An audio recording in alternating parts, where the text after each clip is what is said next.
Welcome back. This is Empower, where we deal with issues of people and workplace. And we're glad that you're part of this program. Before we went for a break, we were looking at this professional etiquette. Why is it important? Because we talk about it, people behave at workplace in different ways, you're working with others, and that's the need to behave well, to respect others, and also to work in an environment that suits all of us. So, Tekla. Yes. You just started explaining the benefits. You mentioned about productivity, communication. What else do you have to say? How are we going to benefit as an organization as far as when people or staff have the right etiquette? Yeah. I also mentioned about it creates a mutually it creates a professional and mutually respectful work environment. Then it takes good care of customers, good customer relationships. Our goal will be to make sure that our customers are satisfied. Then another thing is it reduces the misunderstandings among staff members or between staff members. Yes. Yeah, it gets the job done. Also, there's that aspect of teamwork. People will be solution givers. Yes. Once I see you have a problem, I'll be willing to help, to come and help out. So employees will be comfortable working in a comfortable work environment. Then labor turnover also, it have an impact on labor turnover. People won't leave as much because they are happy. Employee self-esteem will go up. They'll be happy. When I've done a good job and I'm being appreciated, I'm being encouraged to do more. Yes. Once I'm getting that feedback that I'm on my performance, I'm capable of doing now much more than what I was doing. Yes. Okay, I'm looking at, there's something you mentioned earlier before we took a break. First impression. We always want or look forward to a lasting first impression, because it is said that first impression, it's like paves your way or blocks your way, because someone will look at you, maybe how you behave in a certain manner, and they're able to say, I cannot go far with this person, or I can go far with this person. Yes. So how do I create this as an employee so that whoever comes to me, and especially a customer, because when you work together, most of the time you realize that even if you reach a point and say, huyo anakuanga hivyo, just leave them. That one, just ignore. Because we somehow get used to how people behave, and we somehow manage to work with them. But look at this customer who is visiting us the first time, someone who has not been with you for a long time, and the first impression to this person will matter. Yes. So in this aspect of workplace etiquette, how do I ensure that the customer has the right first impression about me? Yeah. Yes. First of all, we've talked about dress code. I don't want to meet a customer and he thinks I'm just some other guy or a cleaner or something, Yeah. So how you dress, how you communicate with the customers, they should feel welcomed. This place is for them, I'm here to serve you. Yes. The way you communicate to the customers. And another thing that I'll talk about, the first impression also, punctuality. You are meeting a customer. Yes. Don't waste the customer's time. Be on time, be punctual. Be a solution giver. If customer, there are those red customers, you calm down. Be the calm person, I'm employed to do something, and I'm doing it very well. And sometimes people will even say, I don't know why you are bothered so much about how I dress, about how I do other things, provided you're getting results. What's your comment on such a statement? Because it comes from employment. And people feel, as long as I deliver, what else do you want? It's good for employees to expand their knowledge. That's also part of first impression. Yes. There are sometimes you can give somebody a job, then they tell you, this is not my work. Yes. So for a good, that impression, do what? expand your knowledge. Learn as much work as you can. Okay, I don't know this job, but if you want me to do it, will you show me how to do it? Learn as much as possible. Yes. You know? Yes. So as long as it's not just doing what I'm hired to do. Yes. It's more than that. It's more than that. How I do it matters a lot. It really matters a lot. How I deal with others matters a lot. Yes. And people, some opportunities even in our lives come through people. Yes. The moment I'm not able to relate well with others, then I'm also, I think, closing myself.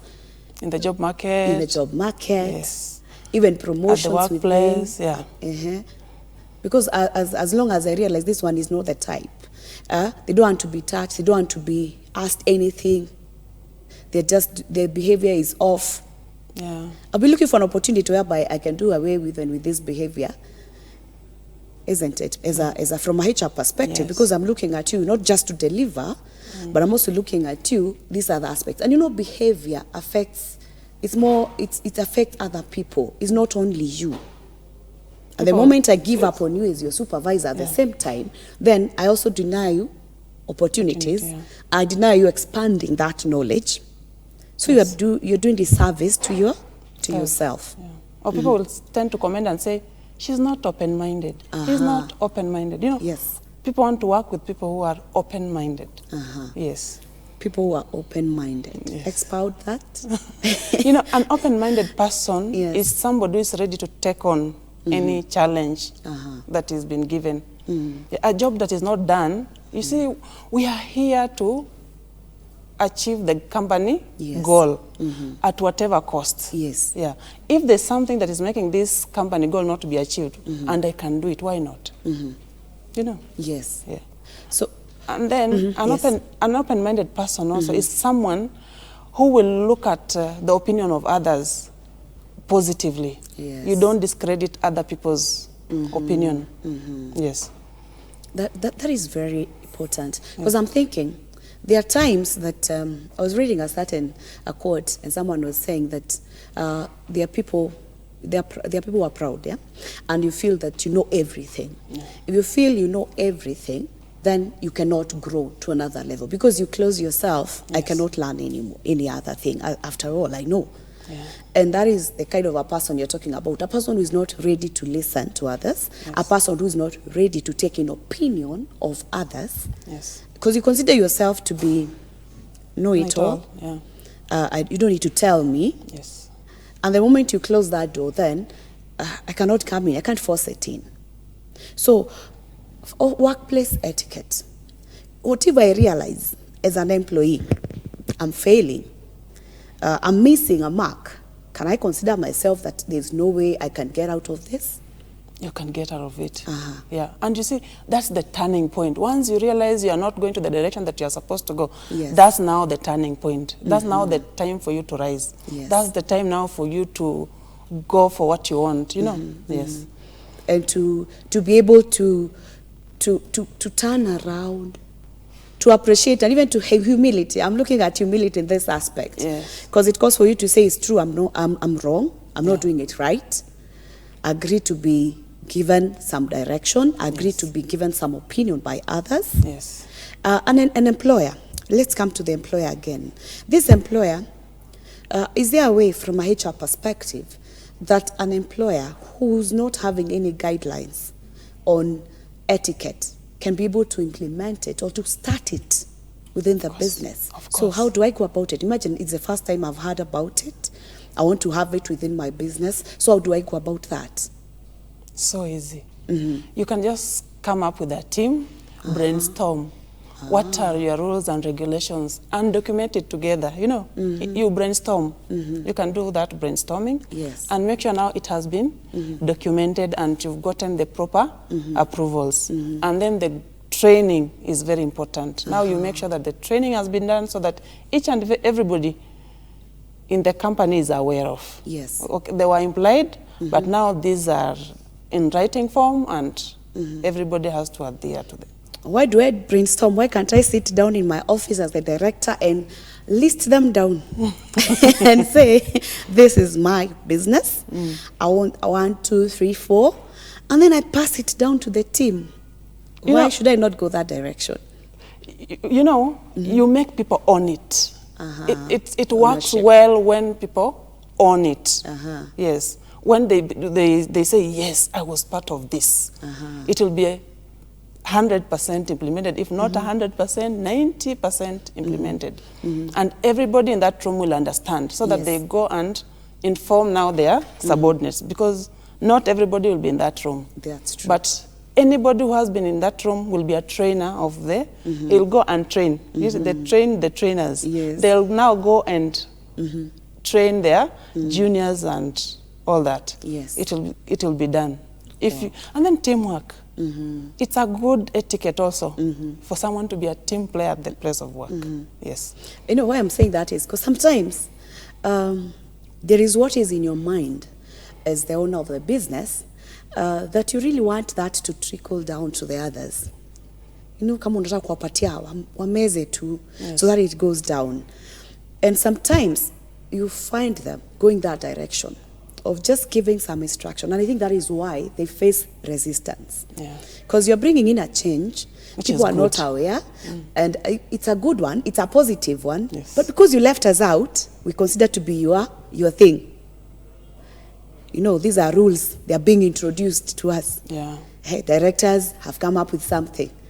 But I love that appreciation, because you're involved, you don't want to fail. Because the moment you involve me, I feel I'm part of it. I don't want it to fail. People fear change. Yes. People fear change. So anything you introduce, be it good or bad, if you've not created awareness, people will tend to resist. Yes. And it's very nice to think about awareness, training people. And sometimes we think that you can just introduce something and put it on the notice board, and people read and just appreciate it. It's more than that. You even have to explain to people in a language that they understand. You know? Yes. Yeah. If somebody is not understanding Swahili and you know their local, their native language, you go to that level. You explain to them in a language that they understand. Yeah, because if they don't do it and they mess it, then it attracts something else, which is going to be on the negative. Yes. So as we conclude and finalize on the issues of workplace etiquette, how would you summarize it as Tekla? Yeah. Workplace etiquette, professional etiquette is very important. Yeah, it will make your organization or it will break it. Yes. Take good care of your employees, the way they interact at the workplace. Employees, make sure that you be good at your workplaces, because there's this quote by Clarence Thomas, good manners will take you to places that best education cannot. True. Yes, be a good person. Respect for others is very important in a workplace. Avoid gossip. Yes, support each other. Be the solution giver in a workplace. Wow. And many more, and much more. Yeah, dress code, the way you talk, the way you present yourself, it's very important. Wow. Yes. Thank you so much, Tekla. Wow. I believe you have learned and you're going to do it different.